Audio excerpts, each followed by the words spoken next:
How do you know if your life is getting better? Alternatively put, how do you know if you are on the right track in life, if your life is going in the right direction? You know your life is getting better if the overall trajectory is towards decreasing suffering and increasing pleasure.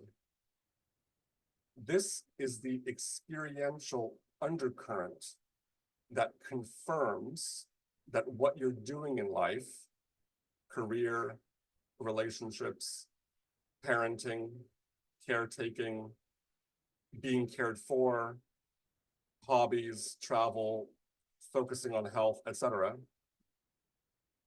is making your life better. It can be tricky to assess whether your life is on a trajectory of decreasing suffering and increasing pleasure, because life can swing between suffering and pleasure.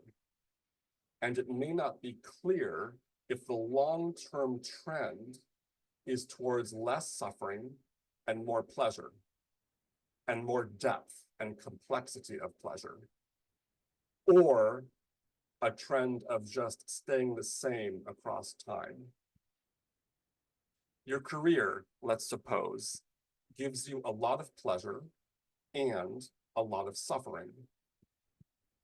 You're the founder and CEO of a massively successful AI company. You're rich. For the past several years, you've often hated your job. But when you've come close to quitting, often a new opportunity for your company emerged that reignited your interest and pleasure for a time, until the next wave of hatred of the job returned. And this has been the status quo for years. Also, several years ago, you started having the desire to become a prostitute where it's legal.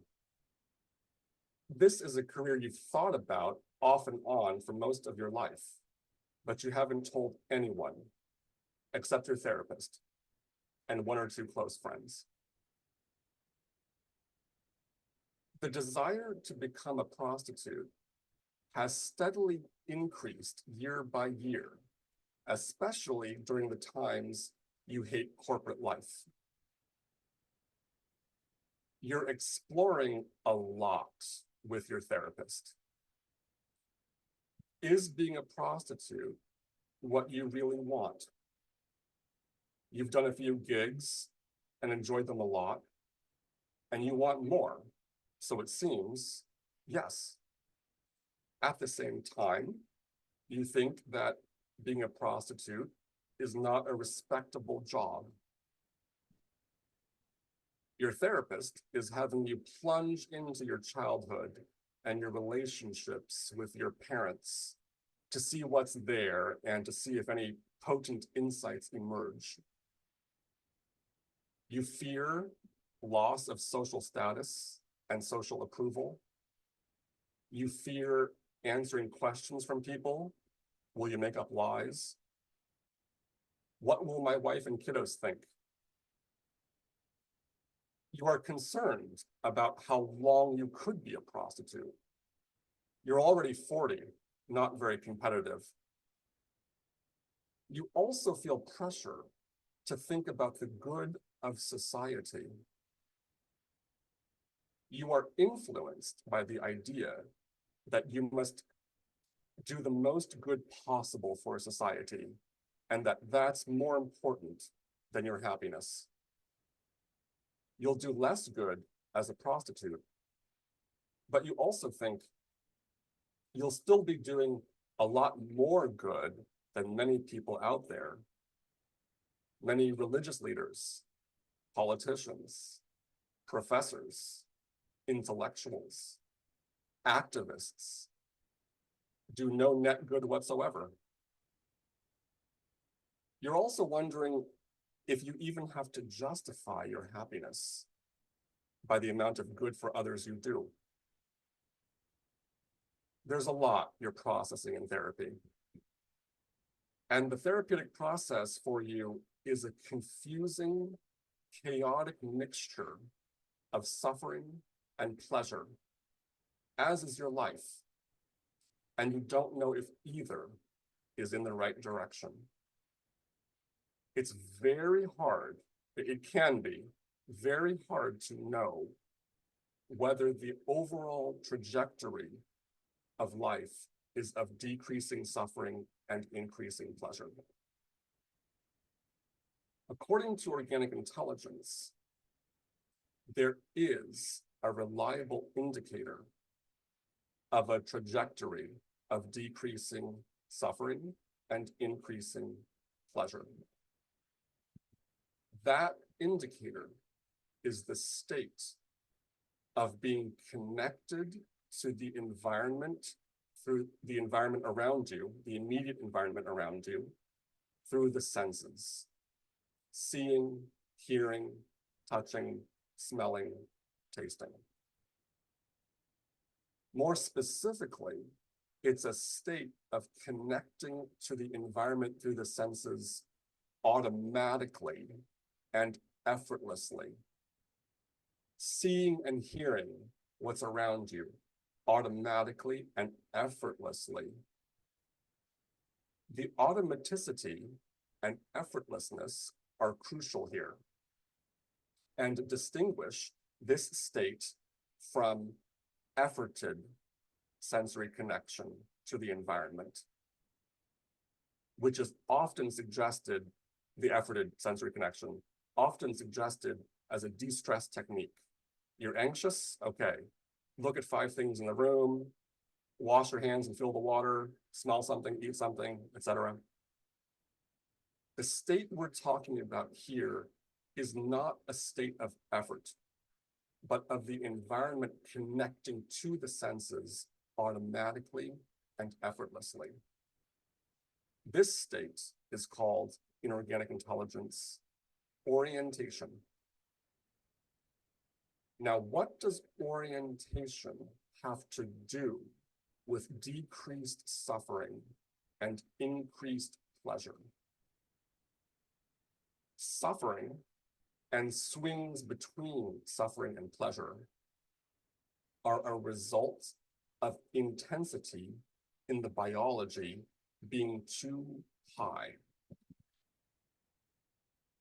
The biology has a certain limit, a certain threshold for how much intensity it can process automatically and easily. When intensity exceeds the threshold, suffering, discomfort, is the result. Pleasure can also be over threshold. Too much intensity, excitement for the biology, and then it will give way to discomfort, exhaustion, burnout, say. The sign that intensity is not too high, that it's within threshold, is that you're oriented. When intensity is too high, the attention is dominated by that intensity. It may be, the attention may be turned inward on the intensity, lost in negative thoughts, painful feelings, or turned outwards to cope, to feel better. I'm going to go for a run or start a fight with someone. The attention is dominated by the intensity as opposed to connecting to the here and now. The biology has a natural impulse to orient, to connect to the here and now. And it will connect to the here and now if intensity is not too high, if intensity doesn't keep pulling the attention to the interior.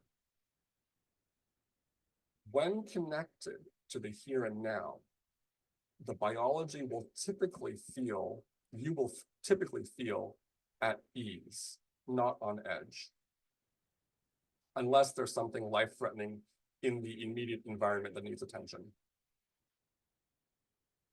The more orientation, the less suffering, and the less swinging between suffering and pleasure. Returning to our question, how do you know if your life is getting better? The initial answer was, you know your life is getting better if the overall trajectory is towards decreasing suffering and increasing pleasure. This can be tricky to assess, especially if there's a lot of chaotic sloshing around of suffering and pleasure. Orientation is an additional indicator and may even be the primary one.